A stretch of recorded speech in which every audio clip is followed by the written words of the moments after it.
Well, hello, everyone, and welcome to Frost & Sullivan's new CX Quarterly podcast.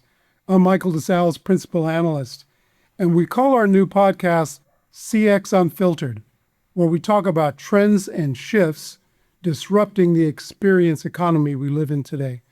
Joining me are three members of our CX Analyst team to talk about those trends in customer experience management, specifically around global BPOs. With me today is Sebastian Menutti, Industry Director, Sherrel Roche, Associate Director, and finally, Krishna Baidya, our Senior Industry Director. Sebastian, welcome. You're dialing in from Argentina. Yes, sir. Thank you. Sure. Here's your question. Over the past 2 years, stock valuations of several major BPO companies have fallen sharply. What's really driving this decline?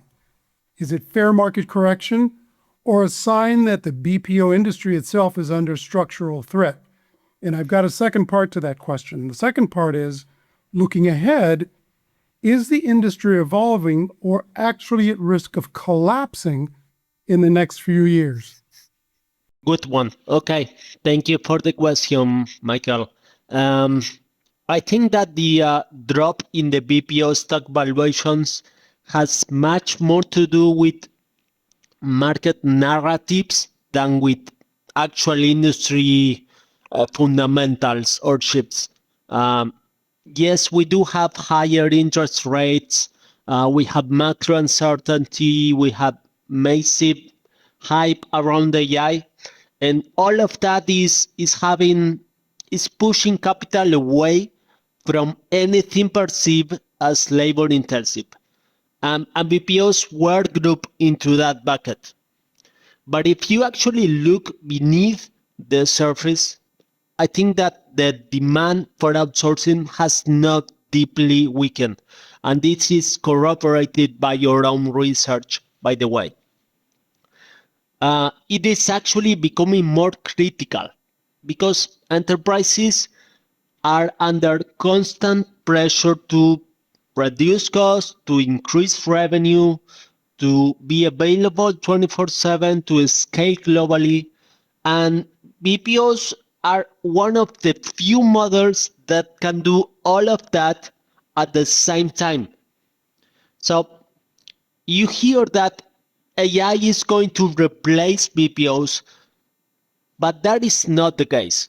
In reality, AI is amplifying BPO value because most enterprises don't have the data maturity, the process discipline, or the operating models to deploy AI at scale on their own.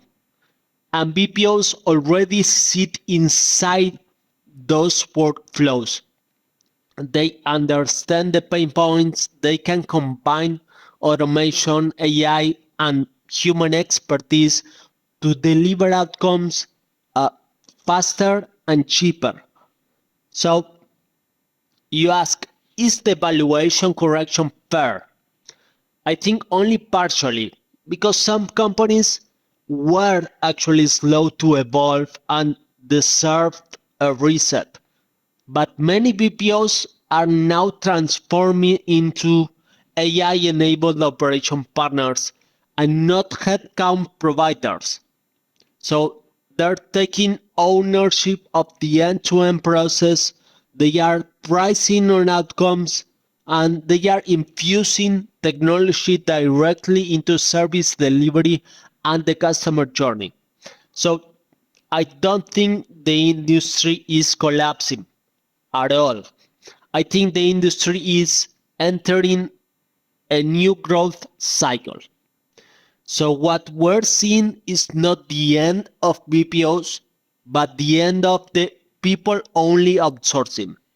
That is done, but valuations for companies that successfully reposition themselves as tech-enabled service partners, those valuations will recover, and we're going to see the BPO industry growing again. Great. Thank you, Sebastian. Cheryl, you're up next. Sebastian mentioned partnerships, and I hear that a lot. So it's around that. Here's your question. What does partnership really mean today when we're looking at clients in BPOs? How is it different from vendor relationships of the past? And how has the role of BPOs in customer service evolved that's gone beyond traditional cost arbitrage models? And Sherrel, you're dialing in today from Kuala Lumpur. Welcome. Thanks, Michael. Thanks for the question. So, as we know, customer experience has now emerged as a core competitive differentiator in the digital era. Frost and Sullivan research indicates that a digital first mindset drives organizations to transform their legacy operating models to technology based back office and CX processes and services. Technology outsourcing that once focused on low cost customer support roles and labor intensive services, as well as offshoring, are evolving into hybrid models that combine AI enabled efficiencies and human expertise. With this in context, enterprise client and BPO service provider partnerships today signify a shift from a transactional and a labor centric relationship to a deeply integrated outcome based collaboration. Rather than being contracted primarily to deliver FTEs at the lowest possible cost, service providers are engaged with their clients to co-own CX and business outcomes, such as revenue growth, customer retention, customer satisfaction score, digital adoption, and risk mitigation. Everything is then tied to risk and outcome-based model. Today, organizations seek more than just cost savings. They require their BPO service providers to enable CX transformation, increase agility, increase scalability, boost compliance, as well as take care of governance. Furthermore, service providers must transition to a technology first approach while leveraging AI, and not just AI, generative AI as well as agentic AI, whichever is the best way to go forward, and then data analytics and automation to deliver quantifiable business value. Service providers need to reposition themselves as CX transformation partners that bring domain depth, vertical expertise, consulting capabilities, and technology blueprints to re-architecture customer journeys, not merely operate existing processes. With this in mind, the strategic question for organizations is no longer about how cheaply can I outsource this work, but which partner can help me continuously rewire my customer operations and back office operations for resilience, differentiation, and measurable business impact. Increasingly, the focus is on co-designing AI and data-enabled operating models. So, for service providers, it is very important to focus on distinctive value creation through end-to-end experience orchestration, as well as end-to-end back office operation optimization, where service providers will bring critical specific, vertical specific insights, regulatory fluence, governance, and journey level redesign. These capabilities are something that clients cannot easily replicate in-house. So this is the way forward for all BPO players and CX players as well in the industry. Great, Cheryl. Thanks so much. I took away from that, the CX transformation partnership piece, which I really like. Thank you so much. Krishna, you're up next, sir, dialing in from Singapore. So here's my question for you.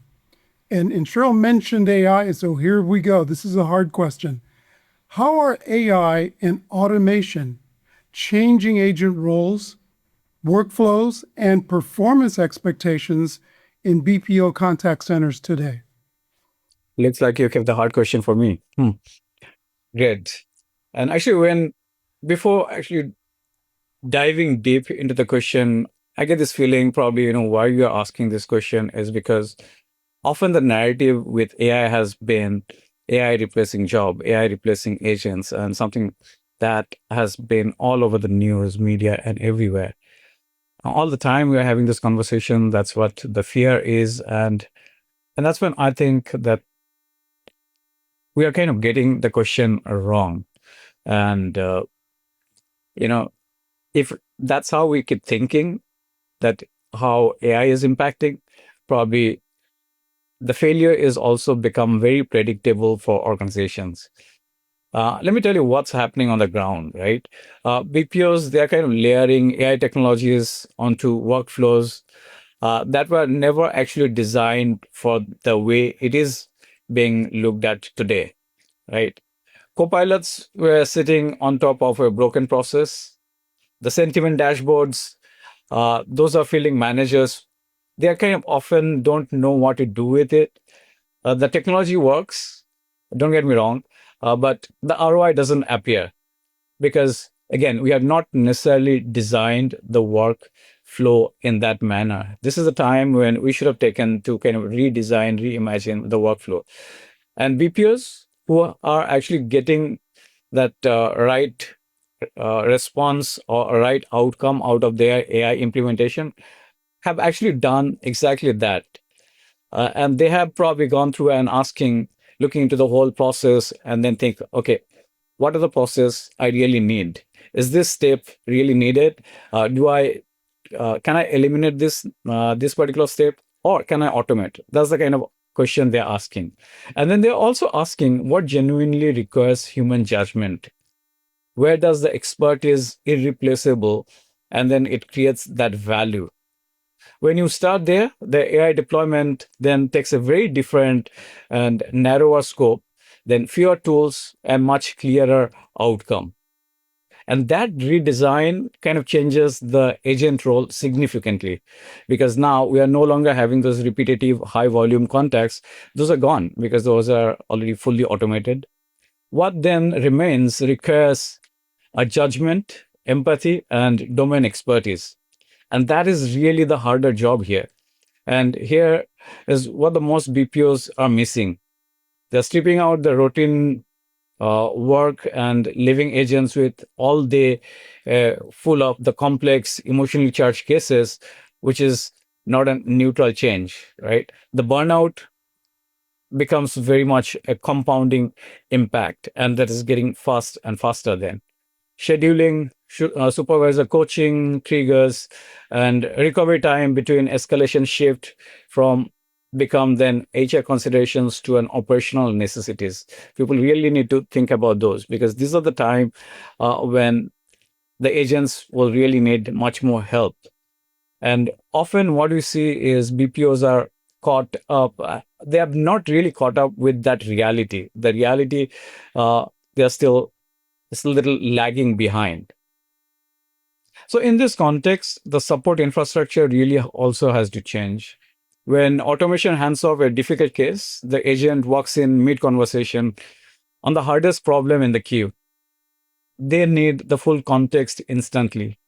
The history, the prior attempts, what the bot already tried. We also need to understand the current sentiment. Without that, you have just moved the failure point from the machine to the person. And training also then needs to shift from a procedural scripts to judgment-based scenario work. And because the old learning and development model that was built for the old job, and that is no longer there. And in this context, we also need to offer all the help possible to the agents when they're doing the interactions. And that is again, during the interactions, we can probably get all the necessary knowledge, the expertise, and even suggested responses and guide through the problem resolution. And when the call or the interactions get completed, then we can also help with the completion of the interaction. So these are again things which is likely to help uh, deliver better employee experience. I think often we just get so much caught up about the CX part of it. We don't necessarily think enough about the EX, but I think this is a great opportunity. Now, what happens when all these easier tasks are moved out and it's been automated? And if we continue to still look at our agents the same way as what we have been doing over the years, we really need to change how we look at that because the performance expectations now are very different. And that's when it gets confused because we are kind of measuring machine and human, and we are still using the same yardstick for both. Does that really work? Should we be still considering about using those uh, average handle time? or should we be measuring agent with the kind of resolution? And in that resolution, I think what really matters is the sentiment of those resolutions, the quality, right? And also the recovery, if it ever happens that is going on the other way, especially when it's a handoff from machine to human agent. And these are the things which we really need to start looking into, and we need to think that, look, the performance management framework of the earlier generation, when you had all human agent, is no longer is really applicable here, and we really need to start changing. So eventually the bottom line for me is AI is bifurcating the BPO market, not leveling it up uniformly. BPOs that redesign work and rebuild the agent support infrastructure will widen that particular gap. And those treating AI as a software purchase will spend more and still not get much value out of it. Krishna, thanks so much for that. You're right. I did give you the hardest question. A couple of things there is clearly data is the fuel of AI, but you mentioned empathy and important things like domain expertise as we look at AI and automation. Well, let me also thank Sebastian and Sherrel for sharing your perspectives, our research findings and observations. To our online audience, thank you for attending. We know how busy you are, and we hope you enjoyed the content. Please stay tuned for our upcoming CX Unfiltered podcast in Q3. This is Michael DeSalles at Frost & Sullivan signing off.